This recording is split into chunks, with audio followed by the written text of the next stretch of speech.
Qatar World Cup trip says between 400 and 500 migrant workers have died in projects connected to the tournament. Hassan Al-Thawadi, Secretary General of Qatar Spring Committee for Delivery and Legacy, speaks in Doha earlier this year.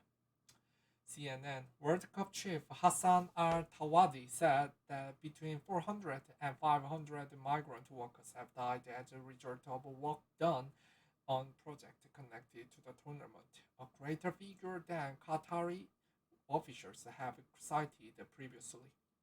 In an interview with Pierre Morgan, which aired on Talk TV on Monday, Al-Thawadi was asked about the number of fatalities to migrant workers as a result of the work done in the tournament and said the estimate is around 400, between 400 and 500.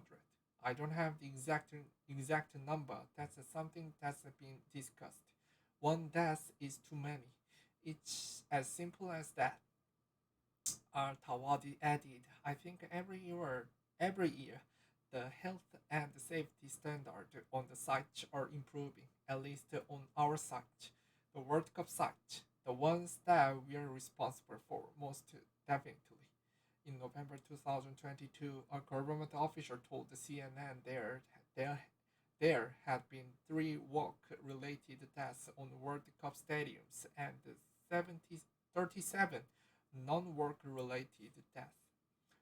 Those figures were reiterated by the spokesperson for Qatar's Spring Committee for Delivery and Legacy on Tuesday. In a statement, the spokesperson added, separately quote, regarding figures refer to national statistics covering the period of 2014 to 2020 for all work-related fatalities, 414 nationwide in Qatar, covering all sectors and nationalities.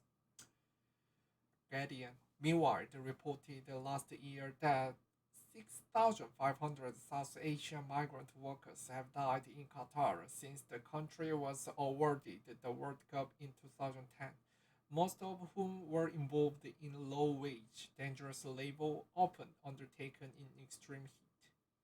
The report did not connect all 6,500 deaths with the World Cup infrastructure project and has not been independently verified by CNN.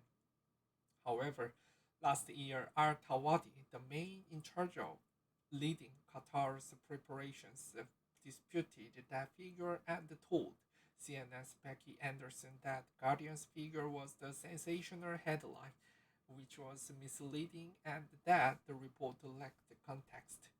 Meanwhile, a Qatar government official told the CNN last month that the 6,500 figure takes the number of all foreign worker deaths in the country over the 10-year period and attributed it to the World Cup. This is not true, and neglects all other causes of deaths, include illness, old age, and traffic accident. It also fails to recognize that only 20% of foreign workers in Qatar are employed on construction sites.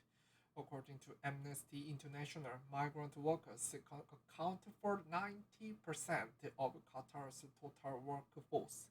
Since Qatar was awarded the World Cup in 2010, many migrant workers have faced delayed or unpaid wages, forced labor, long hours in hot weather, employer intimidation, and the inability to leave their jobs because of the country's sponsorship system, human rights organizations have found. Gareth Southgate, workers in Qatar are united in wanting World Cup to happen. Morgan questioned if the health and safety standards were good enough at the beginning of the project, to which R. Tawadi responded, I think overall the need for labor reform itself dictated that yes, improvements have to happen. Just so we're clear, this was something that was recognized before we beat. The improvements that have happened aren't because of the World Cup.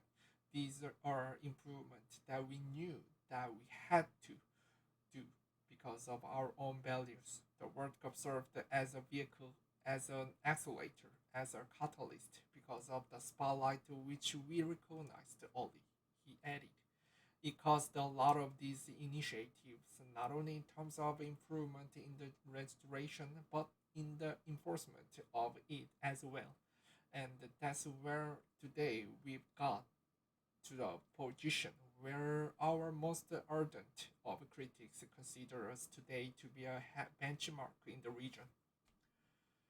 Among the changes in the significant alteration of the kafala system, which gives the companies and the private citizens control over migrant workers' employment and immigration status.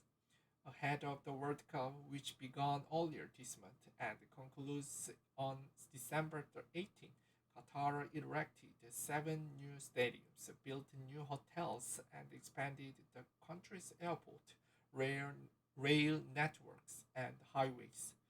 Aimi Luis, Pramod Archaya, and Sugam Pokarel contributed to reporting.